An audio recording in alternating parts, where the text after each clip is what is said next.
ಈ ದಿನದ ದೇವರ ವಾಕ್ಯ ಅಪೊಸ್ತಲ ಕೃತ್ಯಗಳು 18:9-10.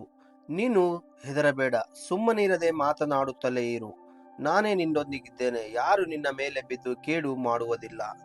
ದೇವರ ಪರಿಶುದ್ಧವಾದ ನಾಮಕ್ಕೆ ಮಹಿಮೆ ಉಂಟಾಗಲಿ. ಪ್ರಿಯ ದೇವಜನರೇ, ನಮ್ಮ ಸಮಸ್ಯೆಗಳು ನಮ್ಮ ಮೇಲೆ ಬಿದ್ದು ಯಾವ ಕೇಡು ಮಾಡುವಲು ಆಗುವುದಿಲ್ಲ. ಯಾಕೆಂದರೆ ದೇವರ ವಾಕ್ಯದಲ್ಲಿ ಹೀಗೆ ಹೇಳುತ್ತದೆ, ನೀನು ಹೆದರಬೇಡ, ಸುಮ್ಮನಿರದೆ ಮಾತನಾಡಬೇಕು. ನಾವೇನ್ ಮಾತನಾಡಬೇಕು? ಸುಮ್ಮನಿರದೆ, ನನ್ನಲ್ಲಿ ಇರುವವನು ಲೋಕದಲ್ಲಿ ಇರುವವನಿಗಿಂತ ಹೆಚ್ಚಿನವನಾಗಿದ್ದಾನೆ, ನಾನು ಜಯಶಾಲಿಯಾಗಿದ್ದೇನೆ, ಯಾಕೆಂದರೆ ನನ್ನ ಸೋಲನ್ನು ಆತನು ಅನುಭವಿಸಿದ್ದಾನೆ, ನನ್ನ ಶಾಪವನ್ನು ಆತನು ಅನುಭವಿಸಿದ್ದಾನೆ ಎಂಬುದಾಗಿ ನಾವು ಯಾವ ಸಮಯದಲ್ಲಿ ನಾವು ಮಾತನಾಡುತ್ತೇವೋ ಪ್ರಿಯ ದೇವ ಜನರೇ, ದೇವರ ವಾಕ್ಯವನ್ನು ನಾವು ಸುಮ್ಮನಿರದೆ ಮಾತನಾಡುತ್ತಿರುವಾಗ ನಮಗೆ ಕಾಣದೇ ಇರುವಂತಹ ಒಂದು ದೊಡ್ಡ ಜಯ ಯೇಸುವಿನ ನಾಮದಲ್ಲಿ ಬರುವಂತದ್ದಾಗಿದೆ.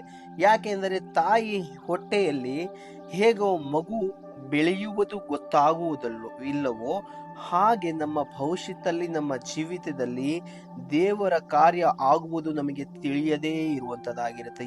ಯಾಕೆಂದರೆ ದೇವರ ಕಾರ್ಯವು ನಮಗೆ ಗೊತ್ತಾಗದೆ ನಮ್ಮ ಪರಿಸ್ಥಿತಿಗಳನ್ನು ಬದಲಾಯಿಸುವಂತದ್ದಾಗಿರುತ್ತೆ. ನಮ್ಮ ಸಮಸ್ಯೆಗಳು ನಮ್ಮ ಮೇಲೆ ಬಿದ್ದು ಯಾವ ಕೇಡು ಮಾಡುವಲು ಆಗುವುದಿಲ್ಲ. ನಮ್ಮ ಸಮಸ್ಯೆಗಳು ನಾವು ಯಾವ ಸಮಯದಲ್ಲಿ ದೇವರ ವಾಕ್ಯವನ್ನು ಮಾತನಾಡುತ್ತೇವೋ ಆ ಸಮಸ್ಯೆಗಳು ಎಲ್ಲವೂ ಹೋಗಿ ನಮಗೆ ಜಯವಾಗಿ ಮಾರ್ಪಡುತ್ತದೆ. ಪ್ರಿಯರೇ, ಹೌದು, ದೇವರ ಆತ್ಮನು ನಮ್ಮನ್ನು ಜಯಶಾಲಿಯಾಗಿ ಕರೆದಿದ್ದಾನೆ. ನಾವು ಸೋತು ಹೋಗುವುದೇ ಜಯಶಾಲಿಯಾಗಿ ಬದುಕಬೇಕಾಗಿ ಆತನು ನಮ್ಮನ್ನು ಕರೆಯುತ್ತಾನೆ. ಹಾಗಾಗಿ ದೇವರು ಯೆಹೋಶುವನಿಗೆ ಹೀಗೆ ಹೇಳಿದರು, ಇಗೋ, ಸುಮ್ಮನೆ ಇರದೆ ನೀನು ದೇವರ ವಾಕ್ಯವನ್ನು ಹಗಲು ಇರುಳು ಧ್ಯಾನಿಸು, ನಿನಗೆ ನಾನು ಜಯ ಕೊಡುತ್ತೇನೆ.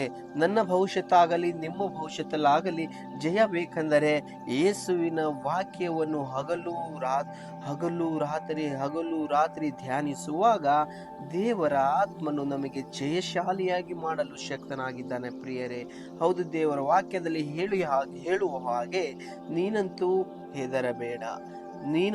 ಹೆದರಬೇಡ, ನಾನೇ ನಿನ್ನೊಂದಿಗಿದ್ದೇನೆ ಎಂಬುದಾಗಿ ದೇವರ ಆತ್ಮನು ಈ ರೀತಿಯಾಗಿ ಹೇಳಿದ್ದಾನೆ.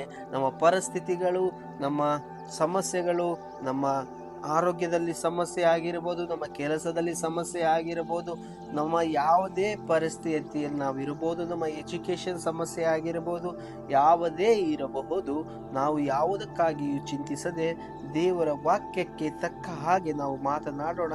ನಿನ್ನ ಸಮಸ್ಯೆಗೆ ತಕ್ಕ ಹಾಗೆ ದೇವರ ವಾಕ್ಯಗಳು ಬೈಬಲಲ್ಲಿ ಸಿಗುತ್ತವೆ ಸ್ನೇಹಿತರೆ. ಆ ವಾಕ್ಯಗಳಿಂದ ನೀವು ಮಾತನಾಡುವುದಾದರೆ, ಯಾಕೆಂದರೆ ದೇವರ ಆತ್ಮನು ಹೀಗೆ ಹೇಳಿದ್ದಾರೆ, ಹೀಗೋ ಇನ್ನು ನೀನು ಸಾಲ ತೆರೆದುಕೊಳ್ಳುವುದಿಲ್ಲ, ನೀನು ಸಾಲ ಕೊಡುತ್ತೀಯಾ, ಹೀಗೋ ನೀನು ಇನ್ನು ರೋಗದಲ್ಲಿ ಇರುವುದಿಲ್ಲ, ನೀನು ಆರೋಗ್ಯವಂತನು ಅಂತ, ಯಾಕೆಂದರೆ ಯೆಹೋವನಾದ ನಾನೇ ನಿನಗೆ ಆರೋಗ್ಯದಾಯಕನು ಎಂಬುದಾಗಿ ದೇವರ ವಾಕ್ಯದಲ್ಲಿ ಹೇಳುವ ಹಾಗೆ ಆತನೇ ನಮ್ಮ ಪರಿಸ್ಥಿತಿಗಳಲ್ಲಿ ನಮ್ಮನ್ನು ಜಯ ಕೊಡಲು ಶಕ್ತನಾಗಿದ್ದಾನೆ. ದೇವರು ಈ ದಿನದ ವಾಕ್ಯಗಳನ್ನು ಆಶೀರ್ವದಿಸಲಿ. ದೇವರ ನಾಮಕ್ಕೆ ಮಹಿಮೆ ಉಂಟಾಗಲಿ. ಈ ವಾಗ್ದಾನ ನಿಮಗೆ ಆಶೀರ್ವಾದವಾಗಿದ್ದರೆ ಈ ವಾಕ್ಯವನ್ನು ನಿಮ್ಮ ಸ್ನೇಹಿತರಿಗೂ ಶೇರ್ ಮಾಡಿ. ಹಾಗೆ ನಮ್ಮ ಯೂಟ್ಯೂಬ್ ಚಾನಲ್ನ ಸಬ್ಸ್ಕ್ರೈಬ್ ಮಾಡಿ. ಇದೇ ಥರ ವಿಡಿಯೋಗಳಿಗೋಸ್ಕರ ನಮಗೋಸ್ಕರ ಪ್ರಾರ್ಥಿಸಿ, ನಾವು ಕೂಡ ನಿಮಗೋಸ್ಕರ ಪ್ರಾರ್ಥಿಸ್ತೇವೆ. ದೇವರು ನಿಮ್ಮನ್ನು ಆಶೀರ್ವದಿಸಲಿ. ಆಮೇನ್.